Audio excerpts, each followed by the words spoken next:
And so they're taking those years away, and they're taking ABCD grades away. They're taking kindergarten 1, 2, 3 through 12 away. And the whole thing is an open system where the child proceeds at his own pace and has his own test. He's not being compared against anybody else, no competition. Because he is the cog in the wheel. He's being trained for the state and the corporations, not for his own upward mobility. Forget classical education. That's what they're putting in right now. They're calling it Reinventing Schools Coalition. And interestingly enough, why I should be living in this small town of Dresden, Maine, where it's one of the pilots, one of the few in the country for it. I went over and I found out about it. Their whole goal was to turn education on its head into training, which is exactly what they want to do, because if you take the Carnegie's little conclusions and recommendations for the social studies, forget social studies, okay, I don't know why they call it that really. It was really conclusions and recommendations for the destruction of American education, that little book. By putting that new system in, and the very people who signed off on their report were involved in all of this at Columbia.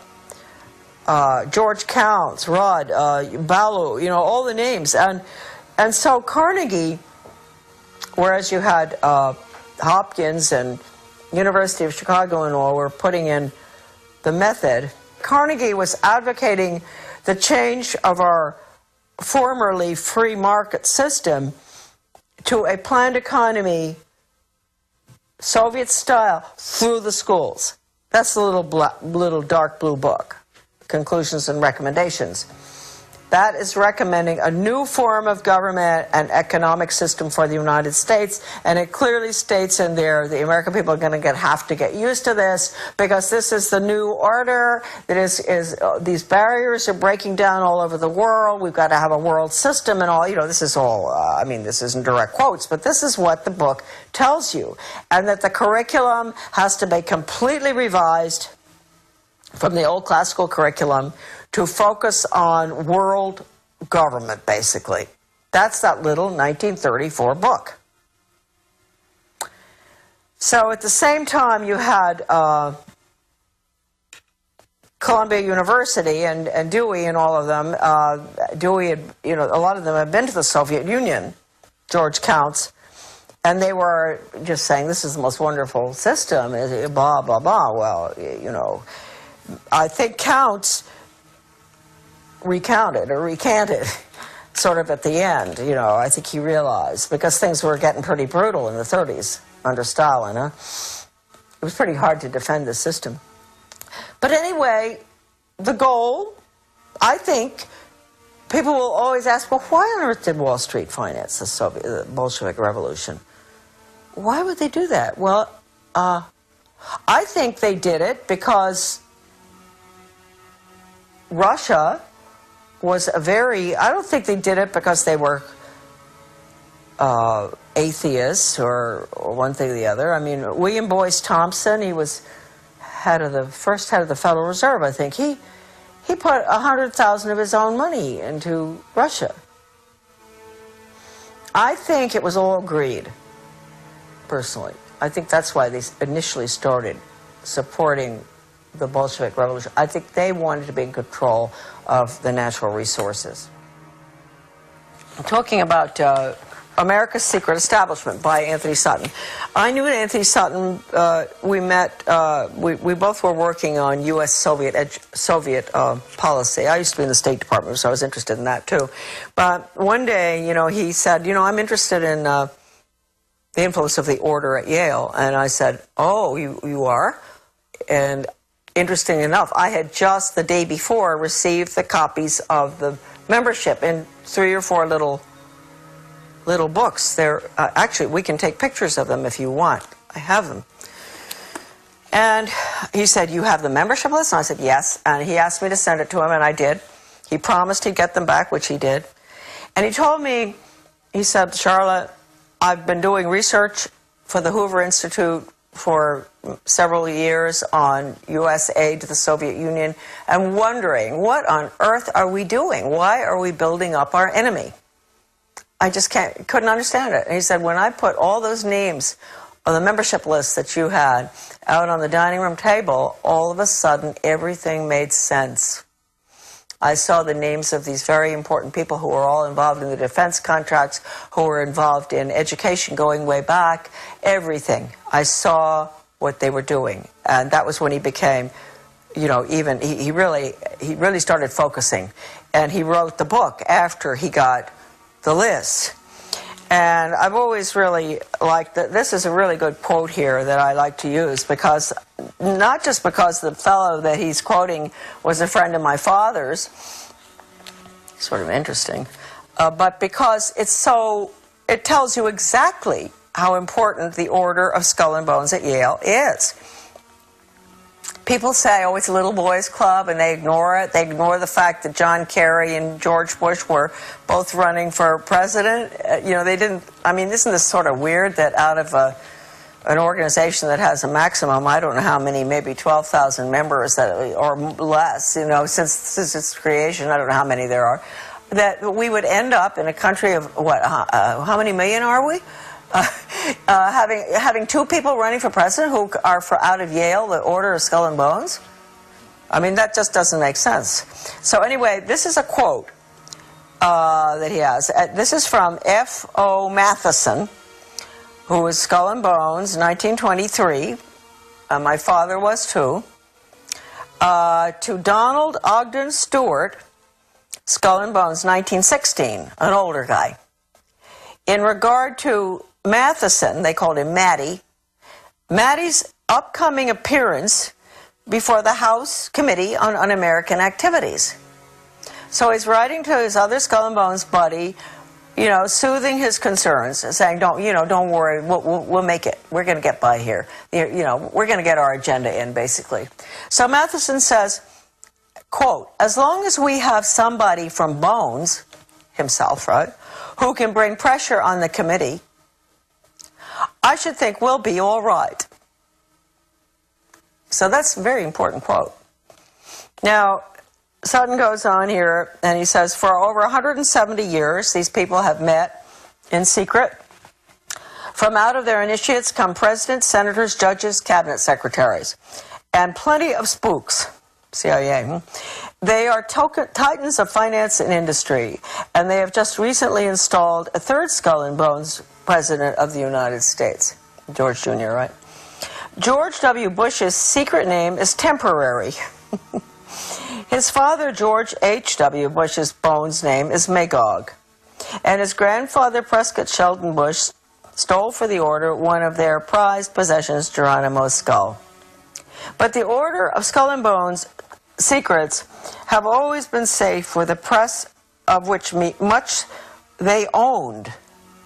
They owned, and that's why I think earlier you saw in this video, I mentioned that, or maybe I didn't, I've been writing letters to the press since 1975 that, with a direct quote from a communist, that regionalism is communism.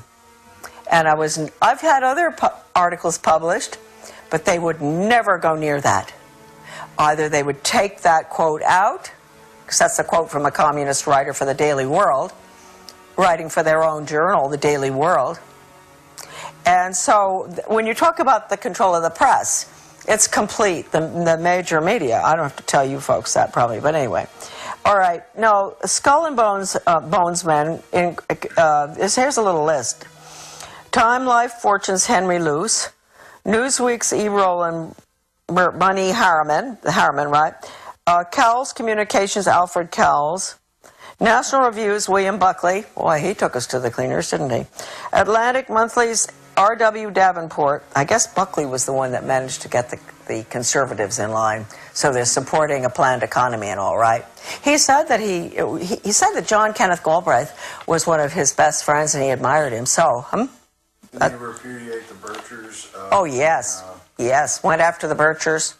He did terrible things, Buckley. Atlantic Monthly's Davenport, among others. If the order is mentioned in the establishment press at all, Bones is defined as just a staid wayside for students. Its glory faded. This book is extremely important. You can go on the internet to get it. You said Alex has got it, is that right? I think we do. You're right. Anthony Sutton was educated at the Universities of London, Göttingen, and California. While research fellow at the prestigious Hoover Institute, he produced the monumental 3-volume series, Western Technology and Soviet Economic Development. Other books include The Best Enemy Money Can Buy, Wall Street and the Bolshevik Revolution, Wall Street and Hitler, and many others. All right, this is a picture of my grandfather, Samuel Clifton Thompson, born in Pottsville, Pennsylvania. And this picture is taken just before he went out to South Africa as a mining engineer to open up the gold mines in South Africa. I might point out that he was the first member in the family from the Order of Skull and Bones. You'll be seeing later, you're going to see a picture of Grandpa and my father is coming up. Put down a little bit. Okay. There you go. Right there. It's perfect. Thank you. And he lived out there from around 1897 and was there during the Boer War, and they returned in the breakout of the First World War I. My father was born in South Africa, obviously, and my grandfather met a lovely gal from Australia. That was my grandmother, and she had come, this is a very interesting story. She had come over with her father and 12 siblings on a sailing ship from Australia to Cape Town. My great-grandfather from Australia had emigrated from England and was the clerk of the works or something in Melbourne, Australia. And they had all those children, and can you imagine? Traveling on a sailing ship back in 1895 or something with all those children. And anyway, my grandfather somehow met, we don't know how, my grandmother. And they were married in Johannesburg in 1902. And he was a member of the order at Yale, and he was very close to Sir A. Bailey and some of the Fabian socialists. I don't really know what role he had in the activities of the order, but I would imagine some, because it was pretty big time gold mining, and he was very instrumental in opening up the mines there. So that's Grandpa Thompson. Here is a picture of the same Grandpa a little bit later with my father and my sister, Victoria. And that's Grandpa. He's being very grandfatherly. This is probably around 1930, this picture. And that's my dad holding on to my sister, my dad Clifton, who subsequently was tapped for the order and for his class at Yale. And with Grandpa, the one that I spoke to you about, who was the mining engineer that went from Pennsylvania to South Africa to open the gold mines in the late 1800s. This is an interesting picture here, which shows, I think that this looks like a bunch of Skull and Bones friends. I do believe. I'm going to show you the picture, and then I will identify a bit for you. The one in the front row is Charles Spofford. And then we have my father. I'll explain a little bit. It's difficult to hold this up. But the one in the front row in the middle is Charles Spofford, a very close friend of my father's. And I really like Charles Spofford a lot. He ended up being the legal counsel from Davis Polk, Wardwell, Sunderland, and Kendall, for the Suez Canal Company, and many, many other high positions. He rose to the top, getting all sorts of honorary medals from foreign governments in Europe and everywhere, and counsel on foreign relations, and a lawyer, and a very, very decent, nice man. He close to my father. He died about 25 years ago, I guess.